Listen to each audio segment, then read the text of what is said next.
cool. It's already from low temperature. We're trying to extract energy from it as a heat flow. We run our refrigerator by doing work. We extract heat flow from the low temperature system and deliver heat flow to the surroundings at a higher temperature. And we say that the efficiency of a refrigerator, which is defined in terms of the amount of heat we extract from the low temperature side, divided by the work that's done to achieve that extraction, and could be equal or less than the temperature of the low system cooling down, the difference between that temperature and the higher temperature of the surroundings. So I can invert the Q2 over W to W over Q2, and invert the right-hand side as well. Then we just flip the inequality sign around, and we get work over Q2 is greater than or equal to that ratio. Not Q2, it's QL, the low temperature. And I need to mark that here, that is positive. We're taking the heat flow out of that to the system, which is the refrigerator. So that's a positive quantity. So we can move it to the other side, the Q low, and have work is greater than or equal to the low temperature, the heat removed at low temperature times that ratio. Then let's take that to the limit. As T low goes to 0.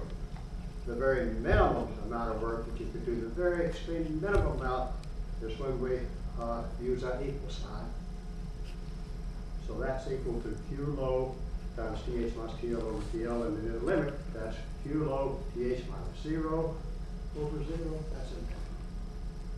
That's how much work it takes to cool a microscopic system to 0. Most of us don't have that much work to spend or use, and we would probably give up. Now, there are good reasons for being interested in low temperatures, especially for confirming or proving theoretical ideas about the behavior of matter at extreme temperatures. So there's lots of good reasons for doing that, but to be so ecstatic about it is and to warrant the press releases every time someone moves decimal point trace down. It's a little hard for me to comprehend in light of the way that high temperatures don't fit any respect. So we saw that the irreversibility of heat flow from a heat reservoir had to be a function not just of the amount of heat that you extract from it or flows to it, but had to be a function of its temperature as well. We proved that early on. So the irreversibility had to be a function of both its temperature and its the heat removed from it. And we wrote the temperature initially just as a lowercase t, and said there was some function of temperature that went into that irreversibility. And we arbitrarily let that function just be Kelvin temperature. Now, Clausius in the 19th century proposed a better, and that's just not necessarily better, but proposed a different choice for that function. He said, let's not let that be Kelvin temperature, let's let it be a thermodynamic temperature, we call it theta, which is equal to the logarithm, some logarithm function called the Kelvin temperature. The simplest one is just let it be the logarithm. Now, the highest temperature that's ever been measured was actually in the middle of a hydrogen bomb explosion, but that simulates the temperature in the core of the sun, which we can calculate pretty accurately, and that's about 15 times 10 to the 6, 15 million Kelvin. The lowest temperature that I've seen recently is about 10 to the minus 7 Kelvin. So that's 6 zeros and 1, a whole bunch. That's cold. And so everybody that knows about this, reads about this in papers, and nobody reads about that. let's compare the Kelvin and Clausius scales. So on one side we have Kelvin temperature, on the other side it's logarithm, which is the thermometric temperature of Clausius. Highest maximum temperature theoretically would be infinity, and the highest maximum temperature on the Kelvin scale is the logarithm of infinity, which is infinity. The highest measured temperature is about 15 million Kelvin, and that would be about 16.52 Clausiuses, right? That's not so much. So that choice was just arbitrary to be just the logarithm. The lowest measured temperature is about 10 to the minus 7 Kelvin, and that translates to about minus 16.12. Well, the hell, if we were reporting temperatures in those on that scale, nobody paid any attention. We're a long way away from minus infinity, which is the lowest temperature on that scale, versus 0. So the Clausius sort of treated high temperatures and low temperatures up and down. Wait, there we go. Treated them with some quality, if you like. The next time you read a big press release about as close to that to 0, think how far they are from minus infinity. Okay? I hope that makes some sense. Now, we will dispense with that. Let me get this. Hope this works. Get that Jack's comment. That's, I don't think it's. Try it out. Or is it? I think it's just like school template or something. Yeah. Because like, what's the natural log of a negative number? Natural log can be negative. Okay, but what's the natural log of a negative number? Isn't that a decimal? It does. Yeah, okay, then, So, yeah, then that's about.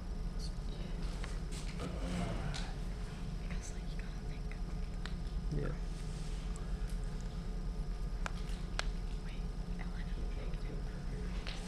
Because ln of a decimal equals negative.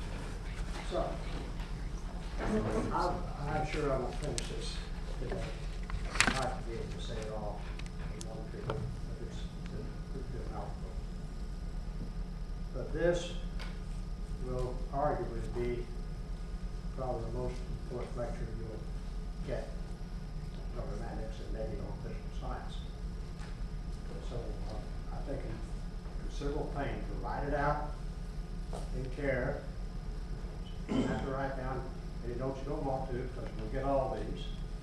It's better to get all these and then go back through them and think about what they say and what was said about it here, and try to comprehend it. Because if you comprehend it, you're going to be way ahead. Most of your peers throughout the world who are studying mathematics. Thermodynamics and the criteria of spontaneity and equilibrium. That was the inadequacy of the zero and first laws to address those issues were pointed out, and I told you that the second law would resolve. So let's see. Does it do or does it don't? What are the driving forces in nature? Who can tell me? What is the driving force in nature? Who can tell me?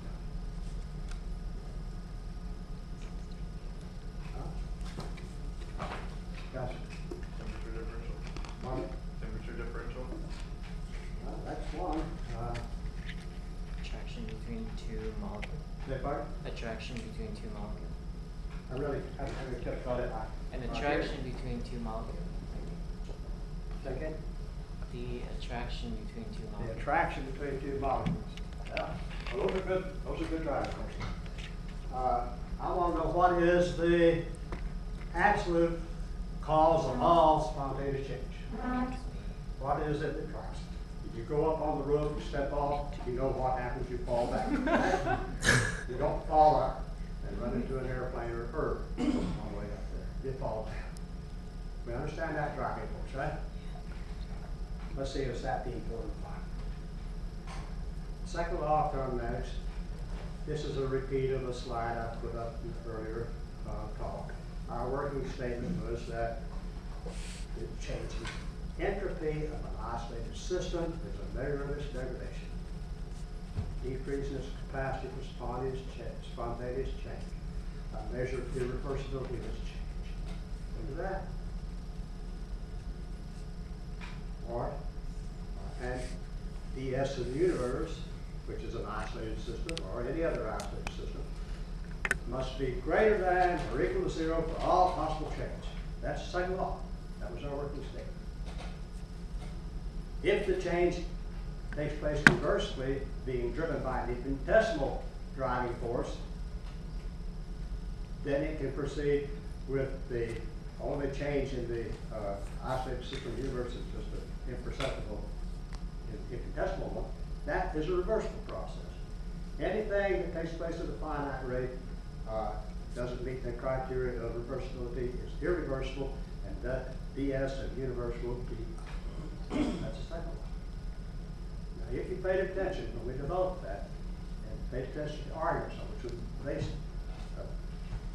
base that statement, then you're in good shape. If it's just empty words, then you're not studying science. And I'm not teaching you science. I'm trying hard. So in detail, we wrote this. For any change of any system, is it makes an infinitesimal change, ds of the universe. If it's greater than 0, that implies the change is spontaneous, irreversible. If it's equal to 0, that implies the change is driven by an infinitesimal driving force, and it can go forward or backward only in infinitesimal perturbation. It's reversible.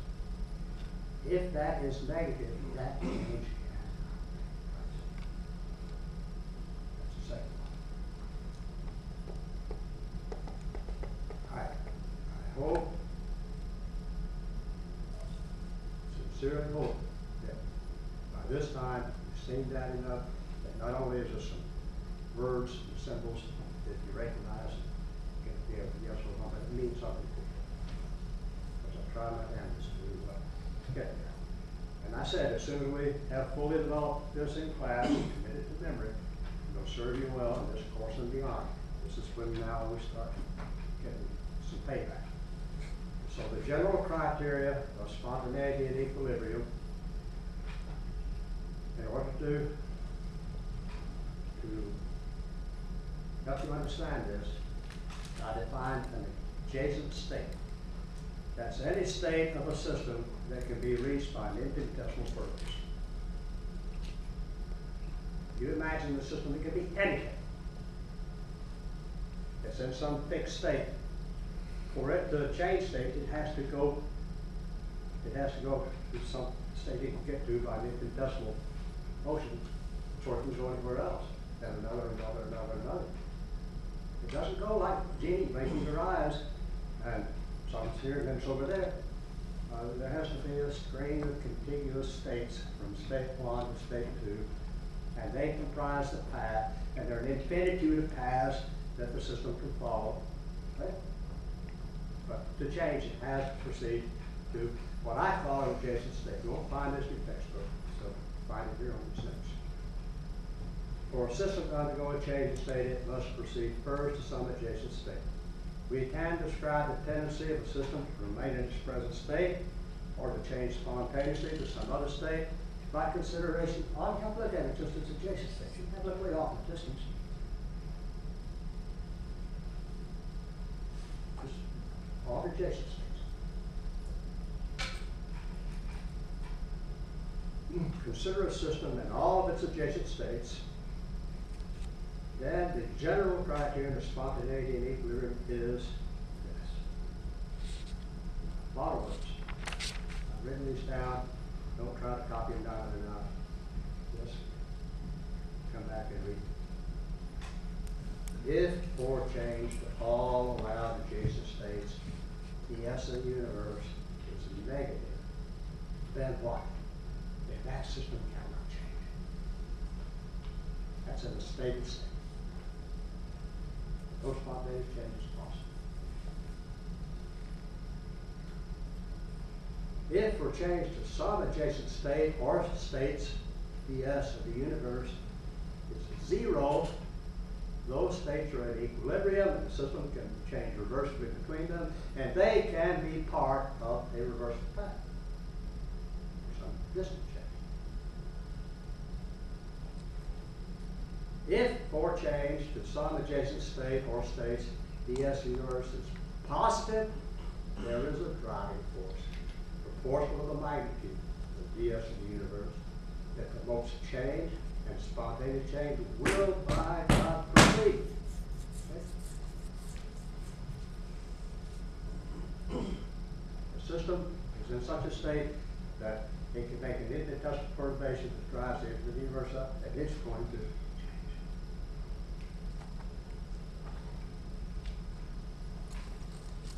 If there are several adjacent states for which that inequality holds, then it might change one or the other, or if it's a chemical reaction, parts of it might go one path, parts of it another, and you get a mixture of products. How many of you know what happens when you mix up some cruds in the laboratory trying to make something? You get a bunch of cruds. Not just the one you want. Well, that's because there's more than one spontaneous path, and it's going to go down there. In shorter notation, see, I don't like to write all those words out every time, so I invent these shorthand notations that you must wrap your mind around, think about, and understand. If or change to all adjacent state or states, the S of the universe is less than 0, then the system is in stable equilibrium. If or change to some adjacent state or states, the S of the universe is equal to 0, then those states are equivalent and reversible change can take place. If or change to some adjacent state or states, the S of the universe is positive, then by God there will be spontaneous change. The system is it's not in stable equilibrium. There is a driving force, and what's it going to do? It's going to change.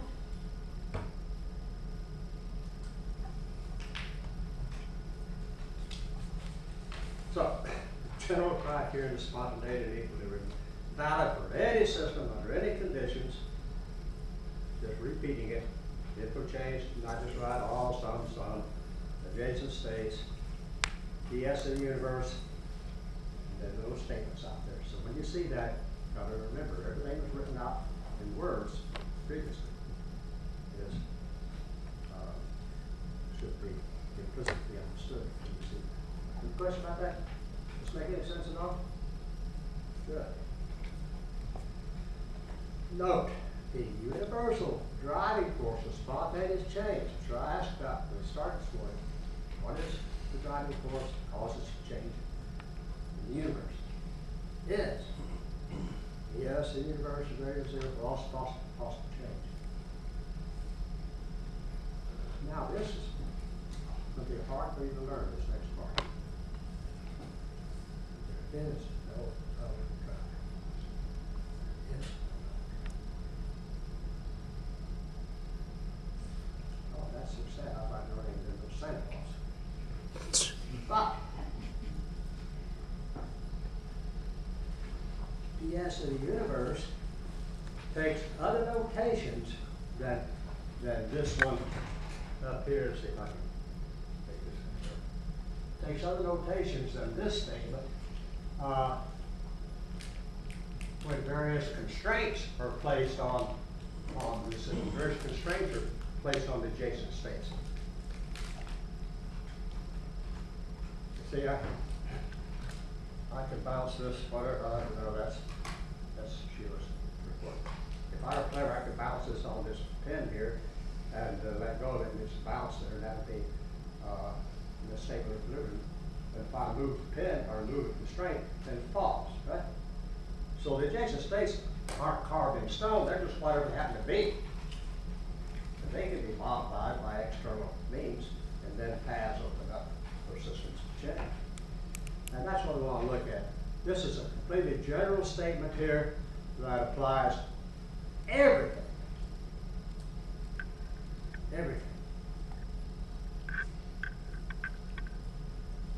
Now let's look at some more constrained ones that have practical uses for us in chemistry and in science. First, a little bit of boilerplate I'm going to run through here, and I'll do this as quickly as I can. This slide gets sort of busy. Don't worry about it. Print it out and then go over it step by step by step, and don't take the next step and understand the step that you're on. Okay, second law was this.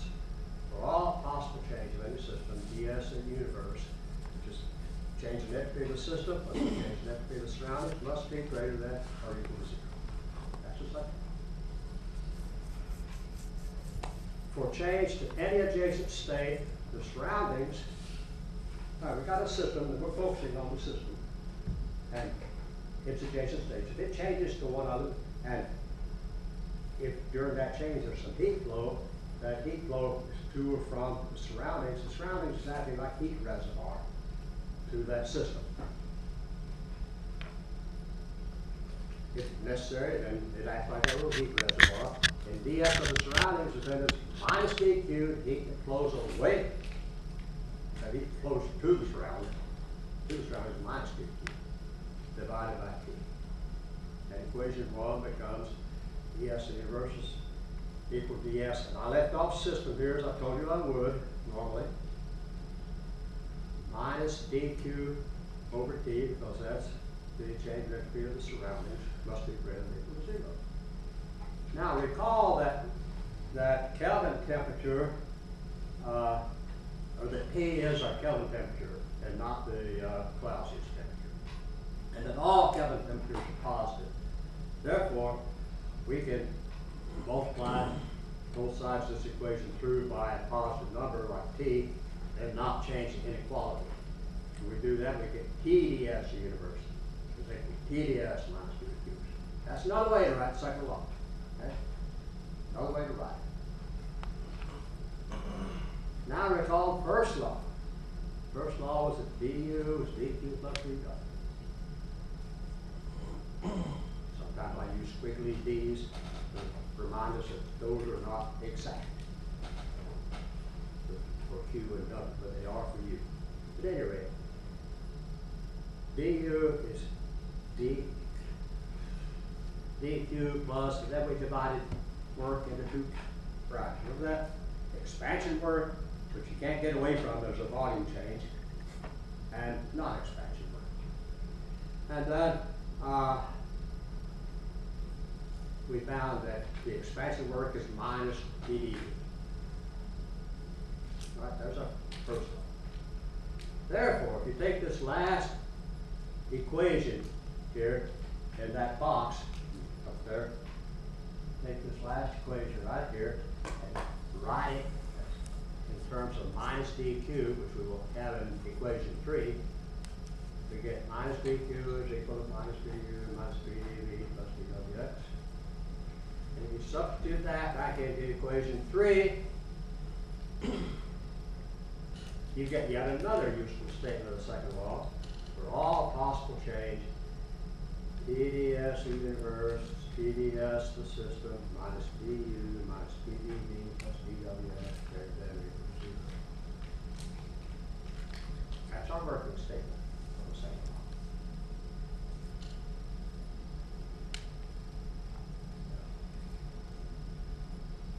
In terms of this notation, the general criteria of spontaneity and equilibrium now can be written. Here comes a bunch more stuff.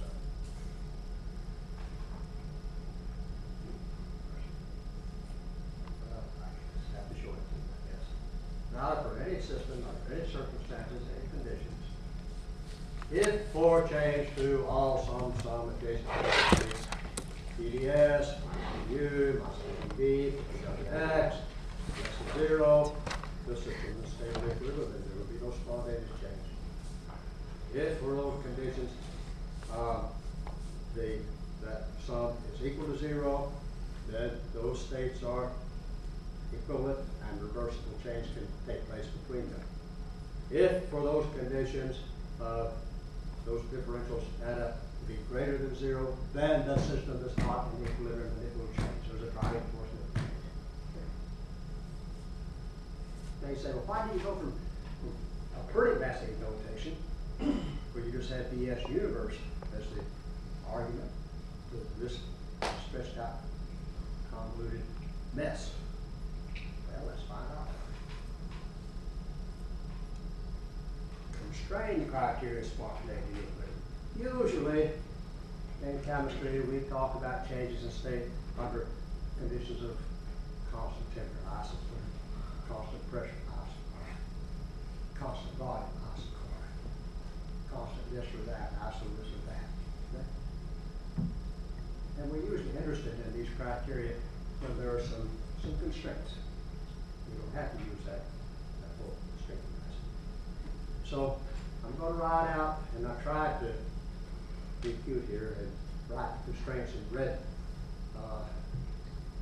type. Constant entropy. All right. We'll talk about this entropy of the system can't change.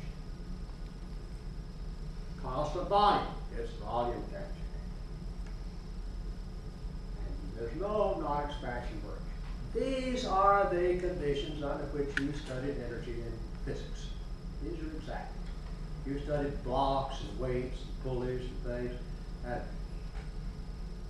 you moving the blocks around or dropping balls around, they weren't changing their volume.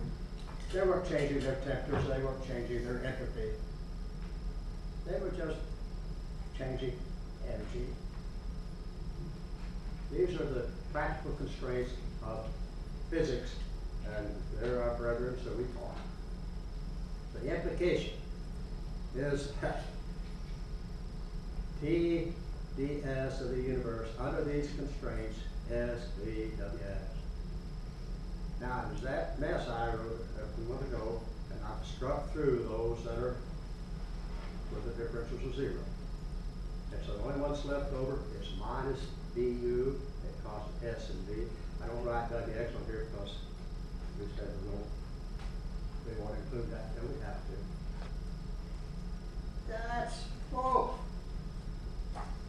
That's mess. That's pretty neat. Mess to me. So the constraint criterion of spontaneity and equilibrium under these constraints, S, V, and Wx, is, and here it comes. If we change all our adjacent states, minus du at constant S and V, Wx 0 is less than 0, or if plus du is greater than 0, the system is stable equilibrium and no spontaneous change. Does that make sense?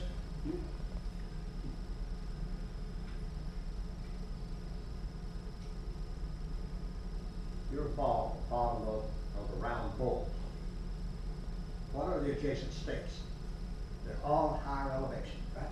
The allowed adjacent states are all at higher elevation. You're a ball, bottom of a round ball. You move an infinitesimal amount, you've got to rise an infinitesimal amount against gravity. So what you going to do? You're going to sit there. You're going to sit there and look down, but you're happy because you're in a stable state of equilibrium. That's all this says. That's all it says. If we're changed to some states, those du is 0. Now you're a ball at the bottom of a bowl that has a flat bottom on it. Maybe the walls may slope up, that's a flat bottom. And you're over here on one side and you're sitting there and you're changing. How much effort does it take? That our physics brothers teach us it takes to move it an infinitesimal amount on that plane. Infinitesimal amount, right? So you put different places on that plane, it's in equilibrium, but those different places are equivalent.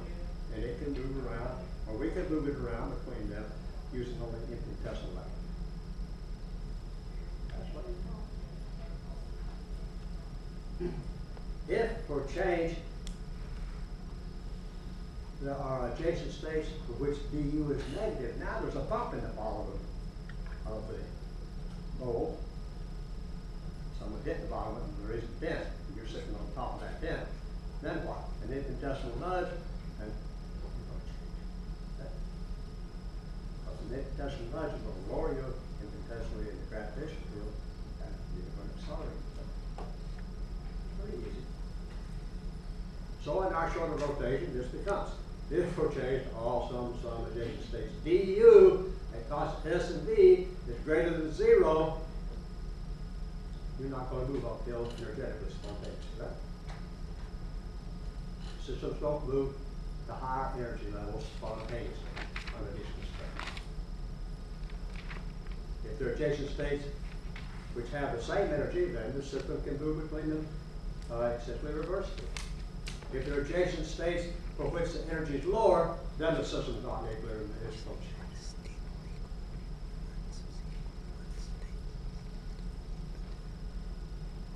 Note, these are the criteria of spontaneity familiar to everyone from the study of physics, weights, pulley springs, levers, inclined planes, and the like. It teaches the system spontaneously seek states of lower energy. You step off the roof of the building and you fall down. Why? Because your body, your system is seeking a state of lower energy. And it's available now. It wasn't if you're standing up there on the ledge, there was a constraint. You move sideways off of that. Now there is no constraint. You fly. Not like Wile E. Coyote who runs off the cliff and then keeps running and then not really looks around and realizes that the cliff is gone. Then he falls. That's fine.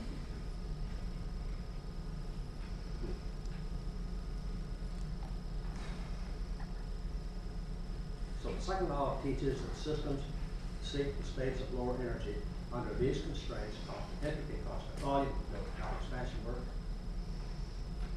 Very familiar to us, but unfortunately I say, because I do believe this is true, that some students assume this is all there is for driving forces. Pretty clearly it's not. Pretty clearly it's not. And it's not. Any question about that? All right, so here I spent a lot of time preparing these slides. I didn't spend much time on the graphics.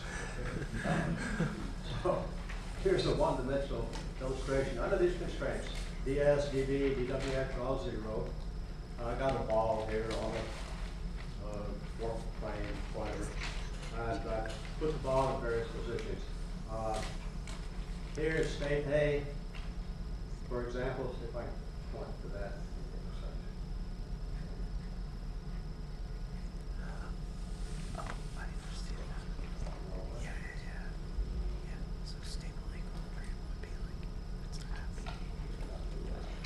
It's not getting the Yep. real from one state All to right. the other, but it's just All right, a here. state. See that stable equilibrium? There's That's a ball, the bottom of a bowl. How about it's up here on this wall, on this slope? Well, it's going to stay there? Hell no, it's going to fall. Spontaneous change is going to happen. Here's another stable equilibrium. But notice, these are equivalent stability. Would the ball be happier energetically if it were over here in position B than up there in A? That probably would, but it can't go spontaneously. So just think of it as like It can't go. It's got some hills to climb before it can go. Right? We've got a bottle of hydrogen and oxygen gases, and those molecules would be a lot happier if they were combined to make water, right? But what they do, they just sit there and do nothing. Why? Because they got a hill to climb.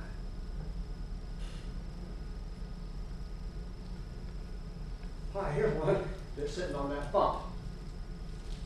Now that is in equilibrium because you've got to move it before you make it fall.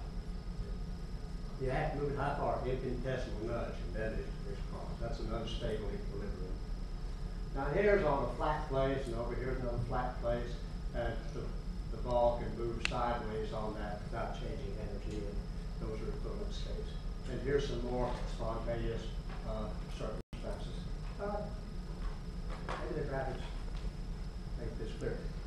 You can understand it in terms of balls rolling out on planes because that's really people have to understand it in terms of enthalpy flowing around on plates. And gives free energy going around the plates, almost free energy going around the plates. And entropy going around the plates. Okay? You can do that. You let yourself. All right, constraints number 2. This is a second set of important constraints that we want to investigate. System constraints are these: constant energy, constant volume, and no more non-expansion. The implication of these constraints is that that messy string we wrote out, that messy string now reduces to what? Well, I've struck out U because constant energy. I've struck out WS because constant. No WS. And I should have struck through volume. I don't know how that missed that. So just when you get these notes, okay, I'll change it if I think about it. Line through volume. And what's left over? Just TDS.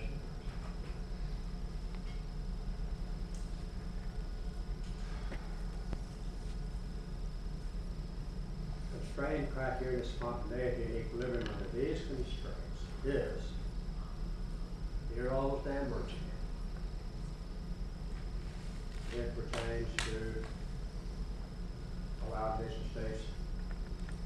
Temperature is always positive, so this is a the ds of the universe is negative, then what? Then there could be no change. If the universe does not run down. If there are changes for which ds of the universe is 0, those are equivalent states, and the system can change between them. If ds of the universe is positive, from motion to movement to an adjacent state, then there's a driving force, of that magnitude, promoting the spontaneous change. It will take place.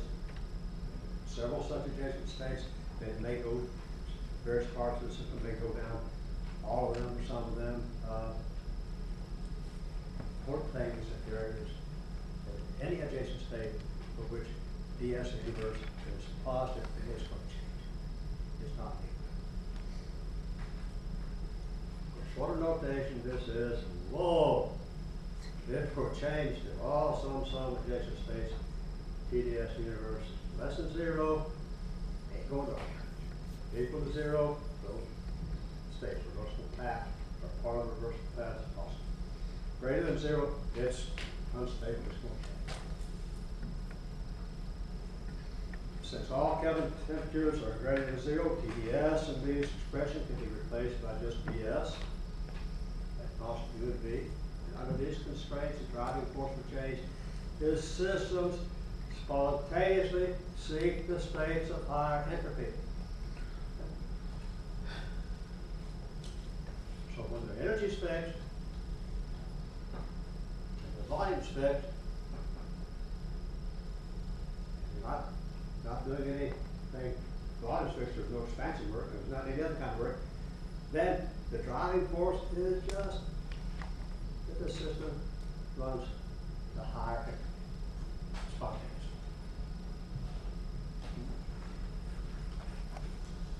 Here's my graphics for that. Constraints are du, dv, dwx, all 0, got an entropy scale over there, and that's it. Should be obvious. If you can't think in terms of entropy, then think in terms of a spherical cork float, fishing float. You all seen them. Bobber. It's not on the string. It's down underwater, and it's got this rolling surface. And what's going to be? It'll float up until it can't go any higher. It floated up to position A, then it would be in stable state. If you could put it there at this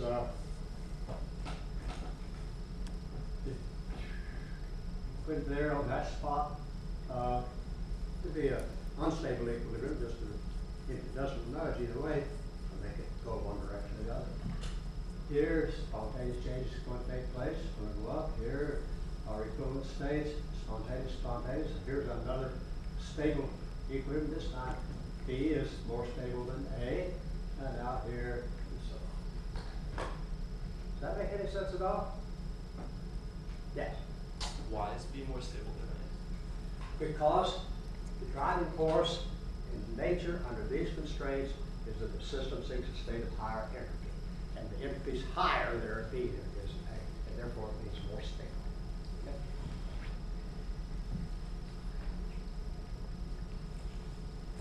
Like if you're on the top of a mountain and you fall off, and you fall into a little valley, you're more stable than on the top. If there's another valley down below, if you climb up over the little ridges that's between you and it and fall again, you fall to the lower valley. You're more stable. It's just the other way around because it's going up that's stabilized. Any other question? All right, that's 2 down. Number 3. Now this one isn't so common, but I include it for the sake of completeness. The system constraints are constant entropy again, constant pressure. These are isobaric. We did isochoric earlier, and dWx is equal to 0.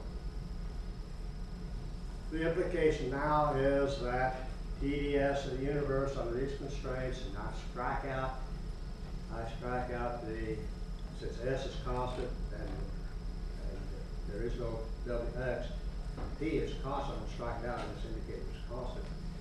Now I've got this long mess here which will reduce from 4 terms to 2, and that's still a mess. 2 terms is a mess for anything that's important as a driving force in nature. So what do you do when you got a mess? You give it a name. Recall we've already defined something to get out of another mess. H, enthalpy, is the sum of energy plus PD product. Well, the derivative of H is dU plus PdV plus VdP. Therefore, at constant S and P, the derivative of H is dU plus PdV, and that's just the negative of this argument up here. And so consequently, TDS of the universe at constant density pressure, no non-expansion work, is equal to minus dHs. What does that tell us? That tells us that. That'll tell us something. The constraint, the criteria, the spontaneity, and equilibrium, and these conditions is, here's all those words. They're pretty much the same words. Change some things around. Change all adjacent states. If the enthalpy goes up, minus enthalpy change goes down, the system's in stable equilibrium. Just like that. It's just like that. If it's 0, then there are equivalent states. If it is negative, that is minus dH is positive, or plus dH is negative, then there's a driving force for spontaneous change, proportional to the magnitude of minus ds. Same thing if there's several adjacent states for which that inequality holds, then the system can go down any or all of them, based on the complexity of the system. Shorter notation, this is if for change all some adjacent states. The change in enthalpy at constant entropy and pressure is positive, then the system's in stable equilibrium because it does not go spontaneously to higher enthalpy. If there are changes for which dH is 0, they're equivalent. They can go back and forth with them, and they can constitute two positions along a reversible path. And if dH under conditions is constant S and T is negative to some adjacent state, then the system's not in equilibrium and it would change. Now, problem While these constraints are perhaps less common, they do show that under these conditions, systems spontaneously seek states of lower enthalpy.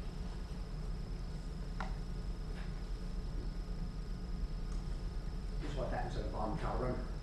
You put some reactants together in a calorimeter, constant volume, well, this would be not a bottom calorimeter, but a constant pressure calorimeter. You let it react, and it proceeds to react spontaneously, exothermic, pH is negative, pH is negative.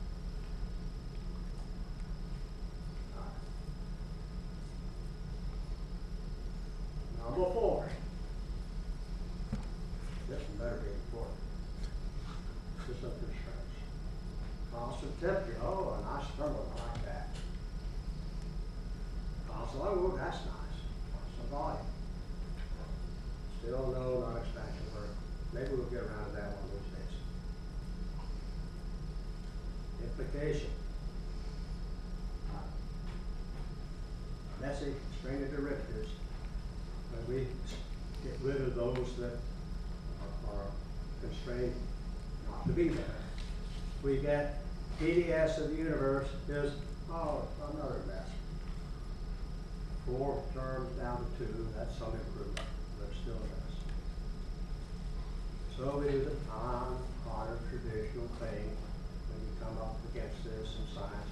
Without a mess, you just call it something else. What do we call this mess? Anybody know? All you engineers know. None of us chemists know.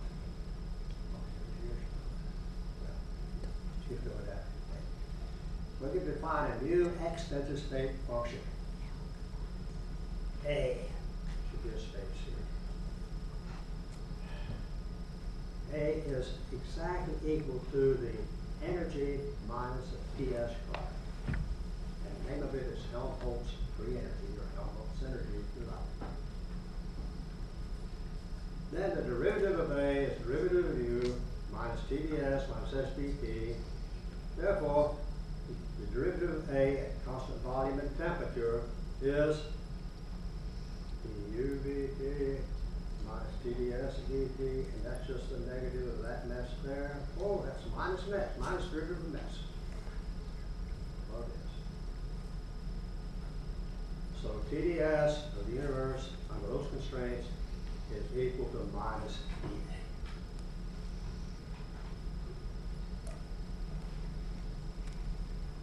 So what happens under these constraints? These are practical constraints. Constant volume and temperature. These are the volume calorimetric constraints. What happens under these constraints? Systems move spontaneously to states of lower Helmholtz energy. Let's see that. Constraint practice for equilibrium is oh mercy. Spare me. You know what that says. You know what that says. You know what that says. You know what you read. All your know. You know the shorter rotation looks like. It looks like this. If we change all some adjacent states. The derivative of the Helmholtz energy is positive, then the system said they use it like a ball, like a little ball on the curvy ring. It is 0 to some adjacent states, they're equivalent, they can move to them spontaneously, I may move to them reversibly. And if there are adjacent states for which the Helmholtz energy drops off, then there's a driving force in this. So note, these constraints are typical for chemical processes at constant volume and temperature. Anytime you're doing chemistry where the volume isn't changing, the temperature doesn't have to be temperature, it has to be constant all the time, it has to be the same beginning and end. Lots of chemistry is done that way, especially solution chemistry, where the volume changes, it doesn't matter if you effective. Lots and lots of chemistry done this way. Under these constraints, systems seek the state of lowest Helmholtz.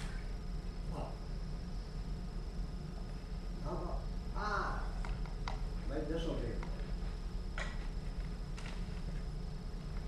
system constraint. What happens here?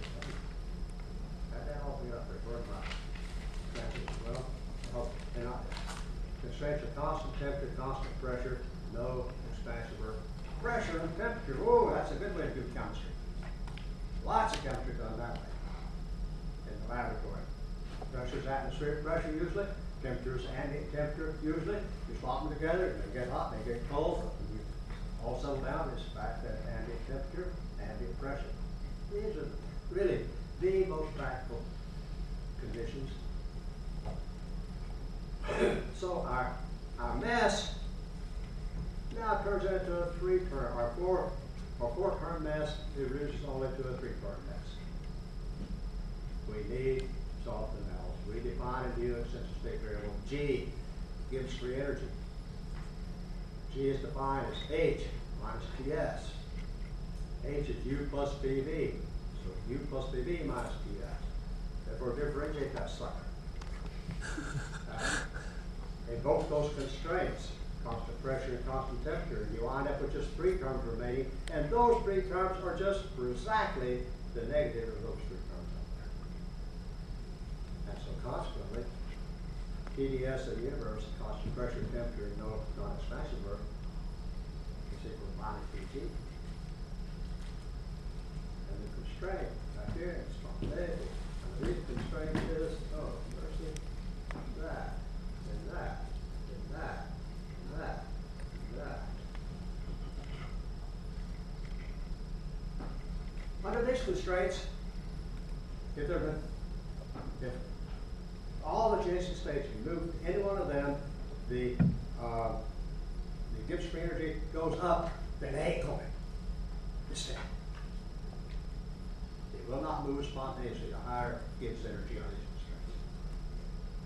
If they're in adjacent state for which they're changing Gibbs free energy to zero, they're equivalent. You can move to the reverse of that. If they're adjacent states, either one, for which the change in Gibbs free energy is negative, then by God, there's only a change. That's just a driving force. So I asked what the driving forces are measured. Didn't want to talk to me about that, so I talked to you about them. You see, there's just one, and that's that the TS in the universe is positive for all spontaneous change, or TDS in the universe is positive for all spontaneous change. Keep one. You didn't want to learn that, but now you see there are all these special cases. And here's one, which you all know.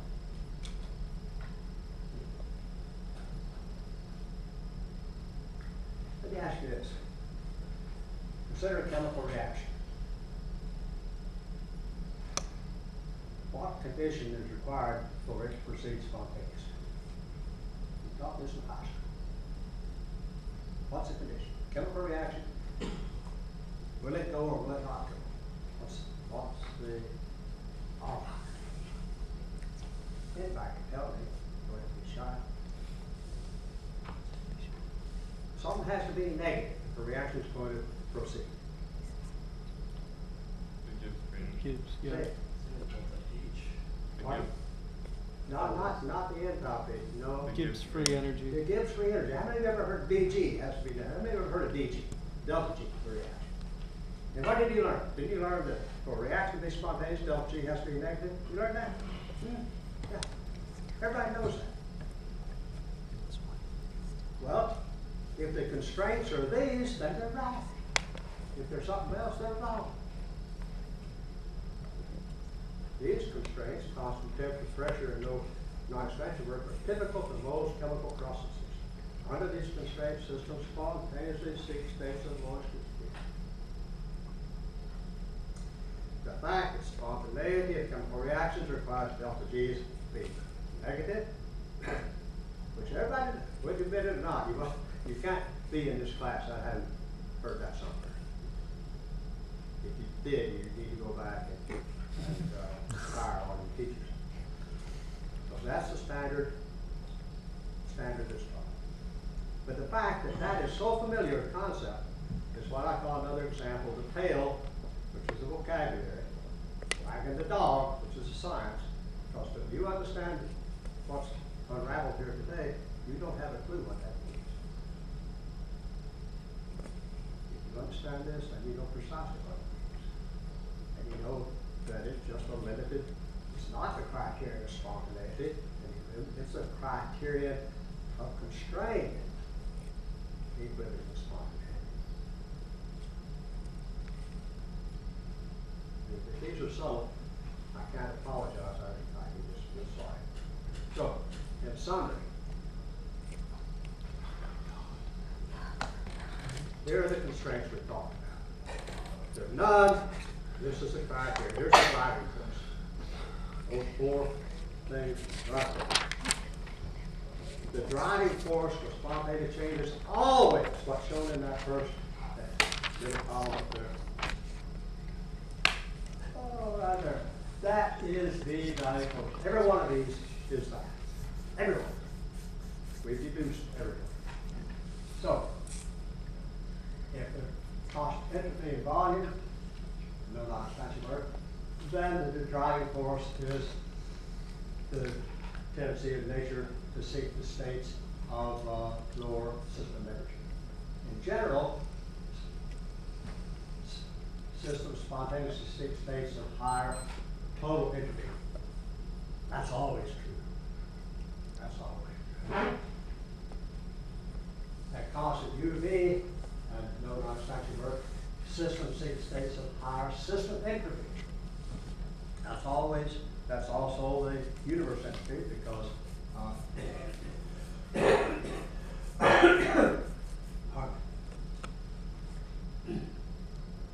each one of these up here is that term under these constraints.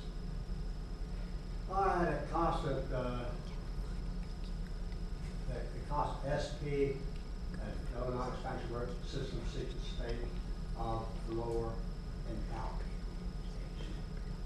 At TeV and no non-expansion work, system seeks the spontaneously state of lower complex energy. And at TeP and no non-expansion work, systems spontaneously seek the states of lower enthalpy energy. That's what you taught in high school. That's right. If they bother to tell you that that's a very constrained case and not universal rule. Universal rules are not a problem. If any of that makes any sense to you at all, then this effort hasn't been totally in vain. All right, second law teaches that the driving force of spontaneous change is PDS universe, that's in energy units, or just DS universe in entropy units. Either one. Note, if the driving force, all right, system is going to change spontaneously. There's no driving force. One of those that I have there. Perfect. If you get a hold of that and harness it and make it do work in the surroundings, that calls force. Movement. Produce work. What is the maximum amount of useful work you can get in the surroundings? And that's not expansion work now. This is charging a battery. This is running an engine. This is pulling you up a rope, pulling, raising the weight of the surroundings. Doing some work. Well, produced by a reversal process. Let's see. Let's look at this. This work minus Wx max. Minus the integral of dWx reversible along an irreversible path. This is the free energy of the change. Free energy in the sense that it's there, it's the change of state's going on, that energy is being dissipated, it's there and free for you to grab hold of and make do some work if you like. If you can, if you're clever enough.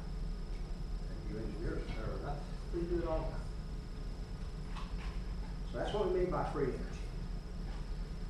For any reversible path, if it's reversible, TdS universe is equal to 0, right? Right? That means this 4-term mess is equal to 0. One of the terms in this mess is dWx reversible, because it's 0 only if the process is reversible. So we can solve that for minus the integral of dWx reversible, or minus Wx maximum, the free energy, and that's what it is. That 3-term integral.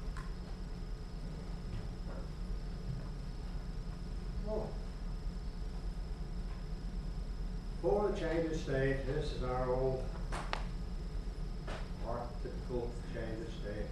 System of state one, goes system of state two, minus 3.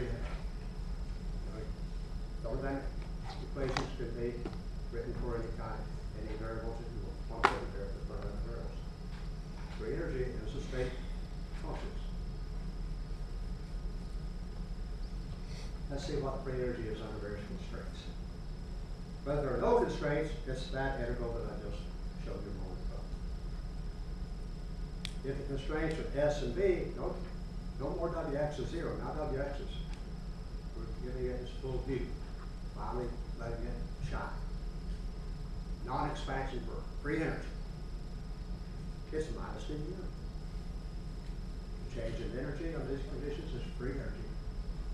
Could be turned into and constant U and V, they're TDS, integral TDS. And constant S and P is minus DH. Constant V and D is minus DA. What the hell do you think it's going to be at constant P? Guess? Yes, I see the big yawn, I don't blame you. Any big guess? Any guess? What they'll be at constant pressure and temperature? Gibbs. Yeah. No law that everybody knows now.